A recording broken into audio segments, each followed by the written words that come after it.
The crystals are rigged and Kabam respond. Hi everybody, welcome to a bit of a follow-up on Friday's video. This is really interesting. So you might have remembered we kind of covered this topic right here from this particular thread, which was about, it wasn't a case this person was saying like, oh, they're rigged. It's just like a case of like, sometimes I know crystals are not rigged, but it's hard not to think this way when, and gives a scenario. This player, Valros gives a scenario. We're saying like, I got 4 out of 5, and it's kind of like feeling unlucky. Look, we covered this. I did actually have to cut my MCN coverage by about 5 minutes because I had a whole load of opinions that were also kind of gathering in together evidence and information. But it was just a case of like the video was like 18 minutes, and I am unhappy when videos are longer than 15 minutes. So look, I wanted to kind of at least give more time to this particular subject because there was a really interesting response further to Kabam Jax. Kabam crashed.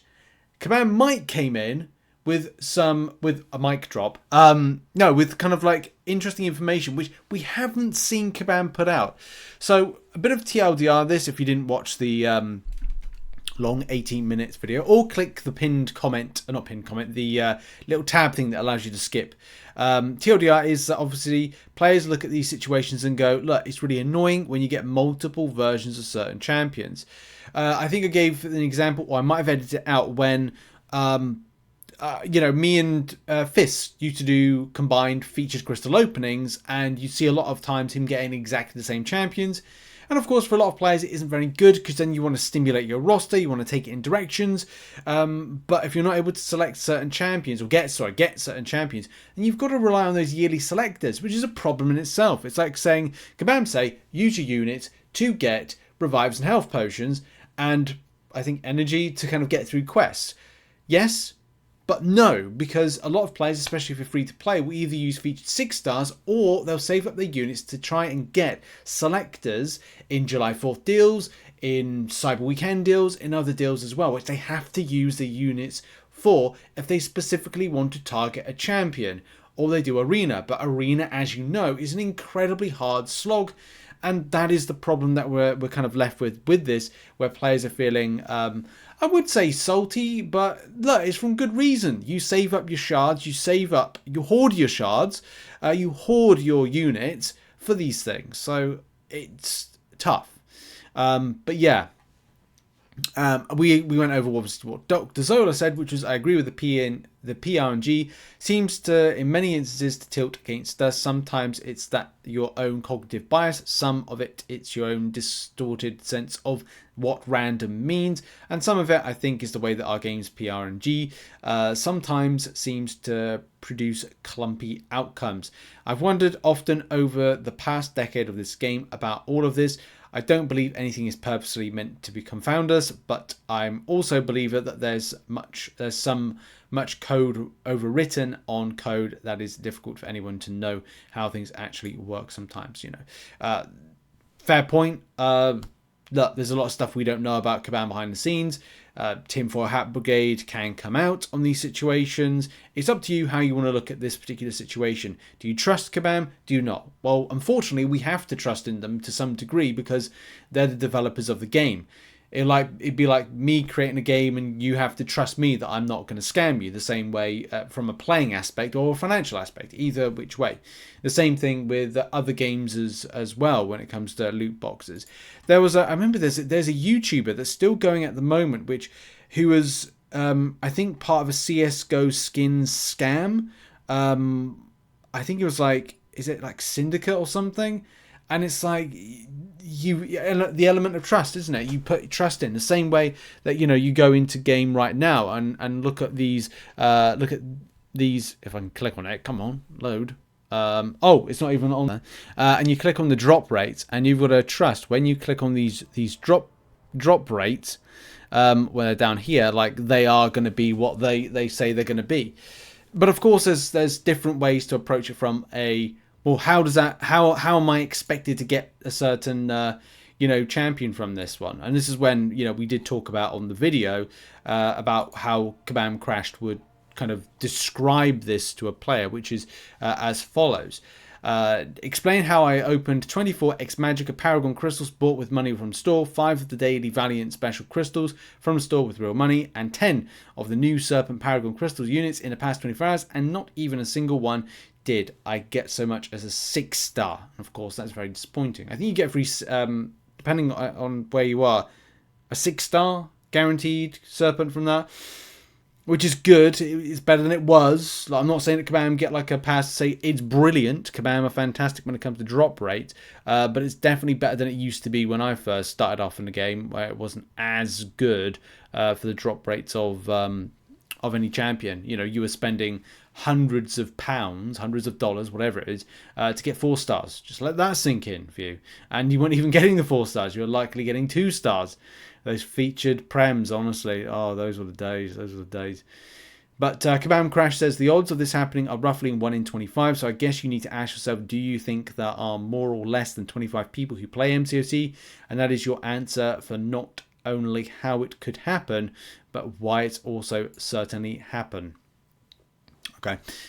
Look, again, this is the stuff here. Like, I think a lot of you know, like the loot box systems with games developers and how Kabam have to conform to stuff.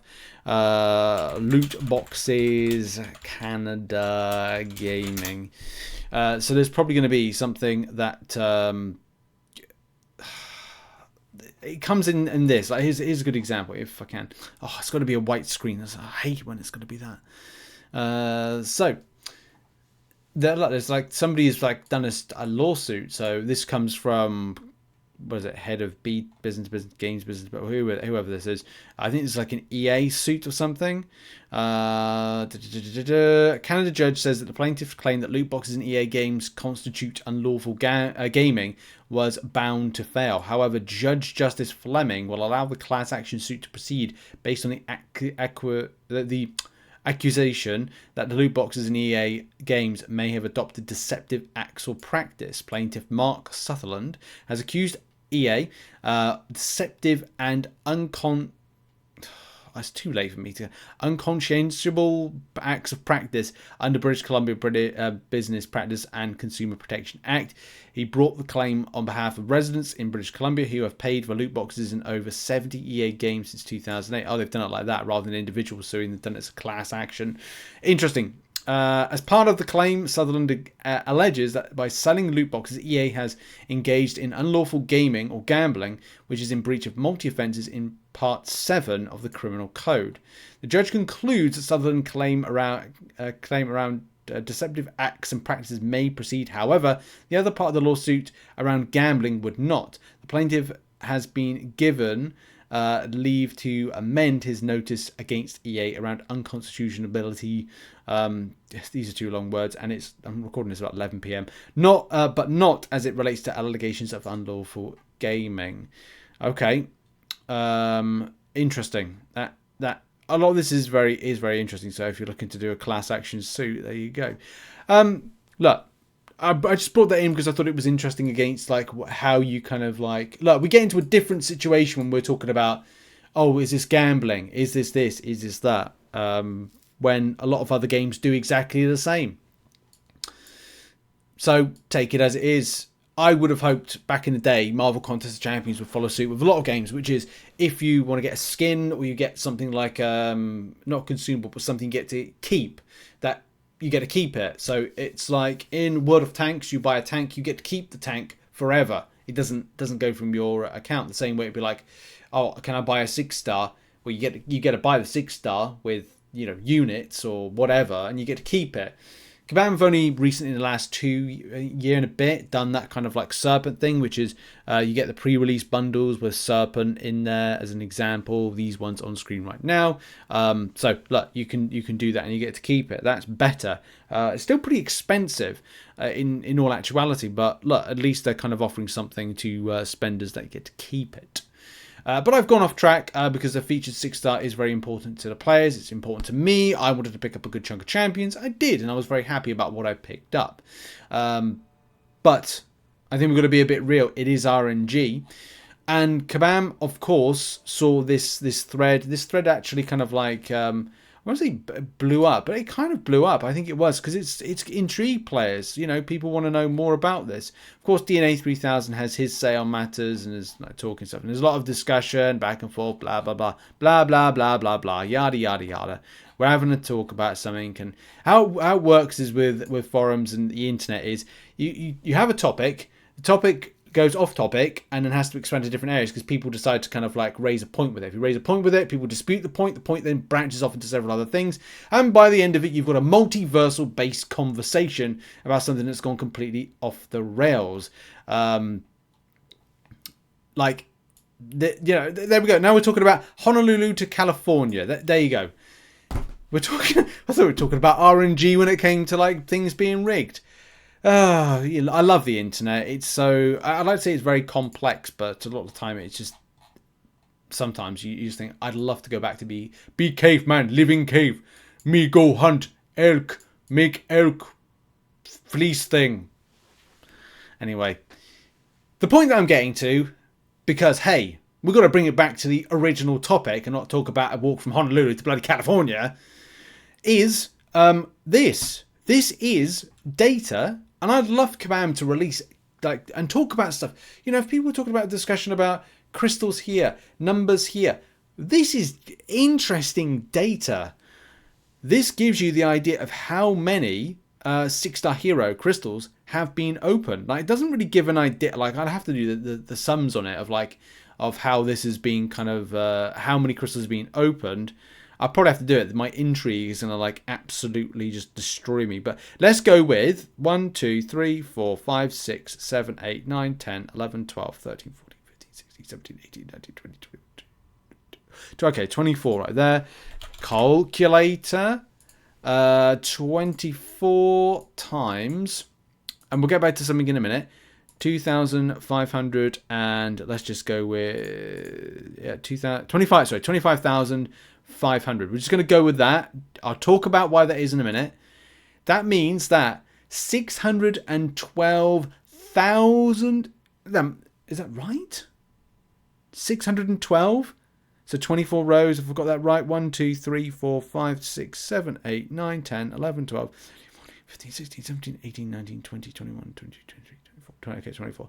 612,000 6-star crystals were opened either on the first day. The first day. Wow.